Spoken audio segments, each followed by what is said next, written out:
These are people in a hypnotist stage show who've been told that they are religious believers. There's so many religious believers who are like that. There's so many prisons of the mind, religious belief, racial belief. I'm in a different spacesuit to you, so I'm better than you all.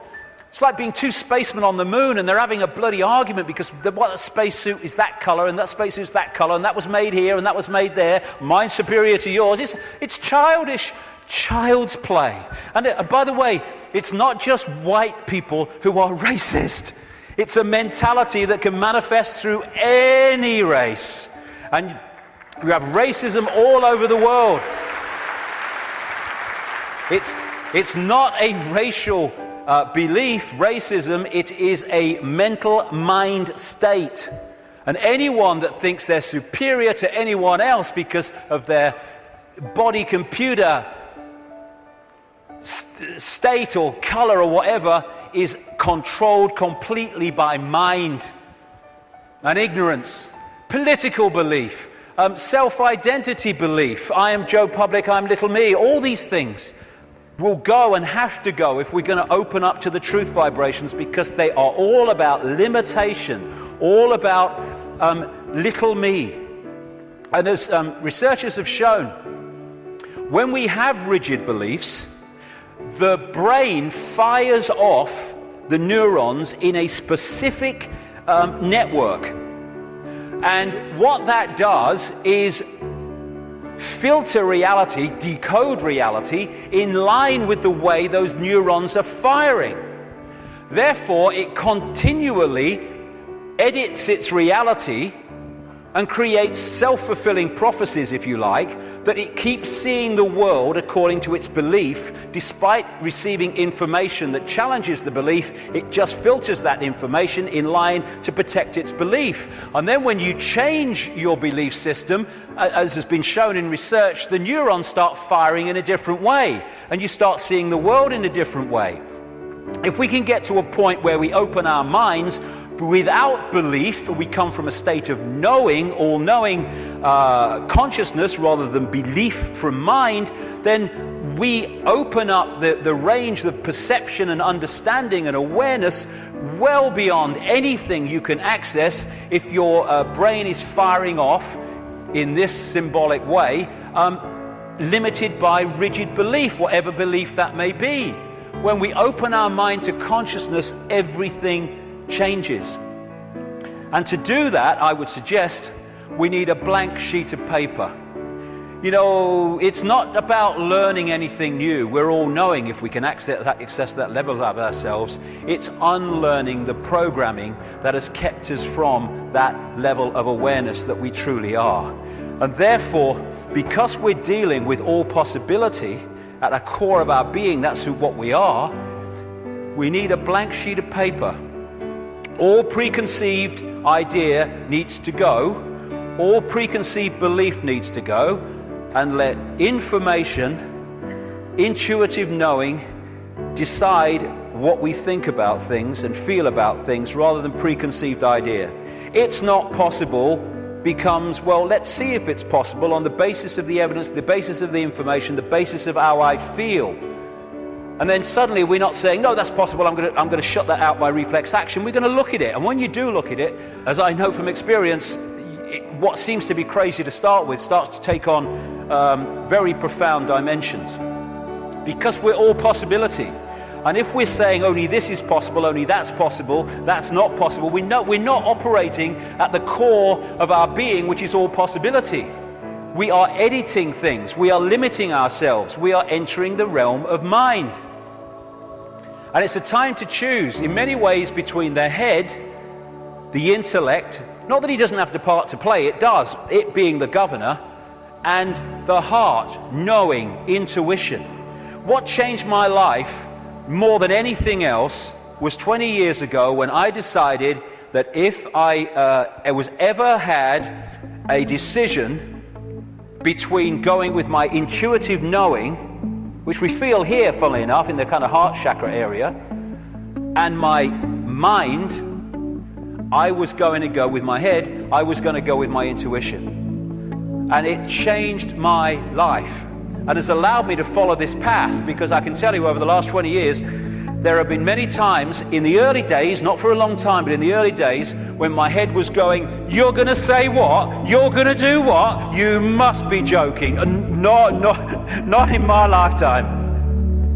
But I thought, no, I feel to do it. And I went with it. And as a result, you follow this energetic path through intuitive knowing that's been laid out. And what happens, because intuition, knowing, is coming from another level of awareness beyond five-sense reality, it means that to five-sense reality, general world, some of the things you do when you follow your intuition are seen as, I think I'm possibly an example of this, are seen as crazy and mad and lunatic and dangerous and all that stuff. And what happens then when you do that and you get that reaction is that the head kicks in, the mind, which wants to protect its preeminence that it's had up to this point, puts its arms together and says, see what happens when you don't listen to me, see the trouble you've got into? And it's like, okay, and you come back into mind. But if you stick with it, and you take what comes as a result of expressing your uniqueness and expressing your intuitive knowing, then eventually things happen, good things, great things sometimes, that happen not despite what you did and the reaction you got, but because of it. And then the mind, the intellect, looks at this and says, well, hold on a second. It might get you into trouble, but eventually it works out. And what happens then is your head and your heart, your knowing, your intuition come together.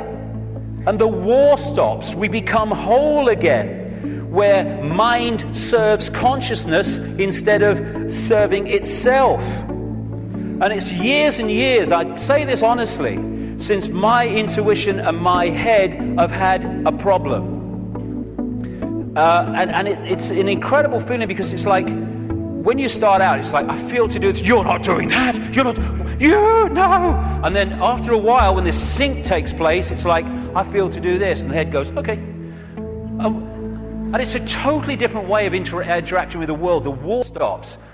And this is open to all of ours. But the first thing is what it is. It's to face the situation we're in, and then we can do something about it. First thing, to realize that up to this point, we have been slaves thinking we were free. And so the first stage is to acknowledge that, and when we do, we can do something about it because we're accepting what the situation is. The second thing is to choose freedom over slavery and be prepared to do what is necessary to achieve that freedom over slavery. And when we do that and we mean it, there is a shift in our energy field. As that shift takes place, what I call magnetic attraction, it's the energy field is of the human body is an expression vibrationally of our state of being, mentally, emotionally, what we might call spiritually.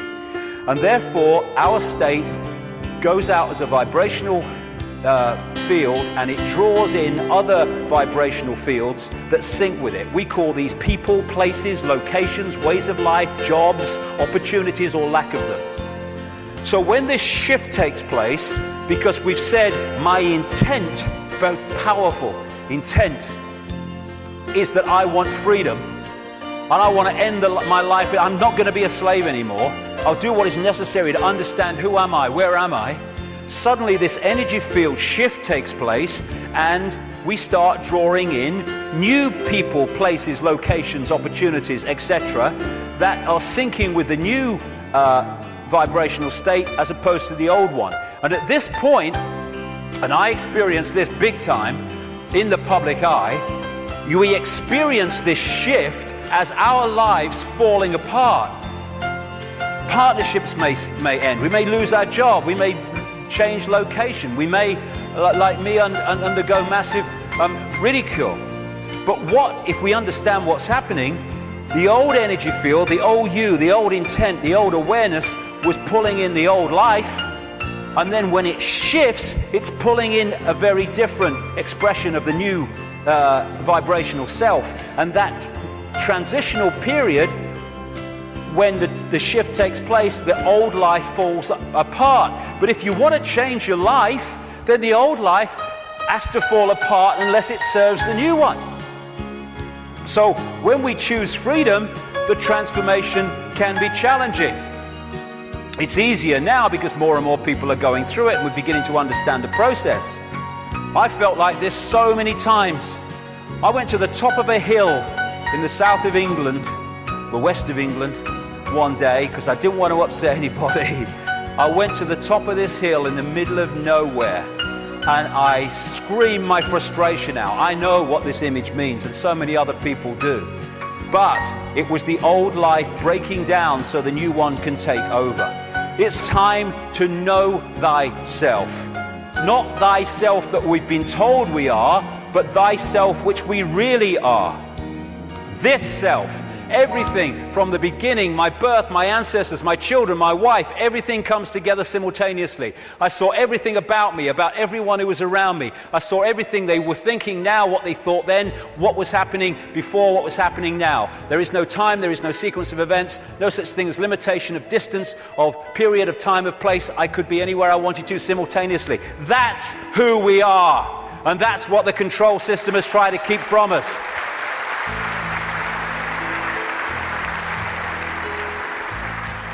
Now, the way to go most powerfully with this change is to stop identifying who we are with what we are told we are, little me. To stop looking in the mirror and thinking that reflection is me, it's all I am. And looking at ourselves under the microscope, that's who I am. And bringing our point of observation from I am David Icke, a personality born in Leicester, England in 1952, to I am infinite consciousness, all that is, has been, and ever will be, can be, all possibility. Infinite love, having an experience through this lens into this reality that they call David Icke. And again, once we take this observation from that observation, there is a fantastic shift in our energy field. And we break up these densities that are holding us in mental and emotional servitude. Everything starts to change when we move our sense of self-identity. That's why the control system wants us in there. It can't cope with this. We have to be in there. Little me. And this is the fork in the road. Are we going to live our lives as consciousness or mind? As all there is or little me? Because that will decide the kind of world we're going to live in. Escaping the box, and it is a box, it's a vibrational box. Getting out of this thing called cognitive dissonance, where we lie to ourselves. Cognitive dissonance is, for people who haven't come across it, it's a very powerful controlling mechanism whereby we have a belief about self or the world or a situation, and we're sticking with it.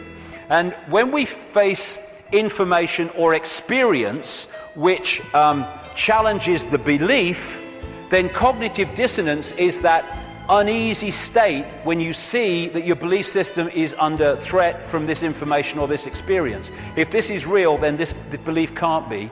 And what you do then is you go about these incredible stories we tell to ourselves to convince ourselves that this can't be true, to protect the belief system. Cognitive dissonance can be a good thing if that dissonance leads you to look at your belief in the light of this experience or this new information, and then move the belief in the light of that. Then cognitive dissonance is a good thing. What most people do is try to hold the belief system in the face of this. And there's no greater example than the Skeptics Society. You ever come across them, the Skeptics Society? Bloody hell, they are cognitive dissonance.com, they are.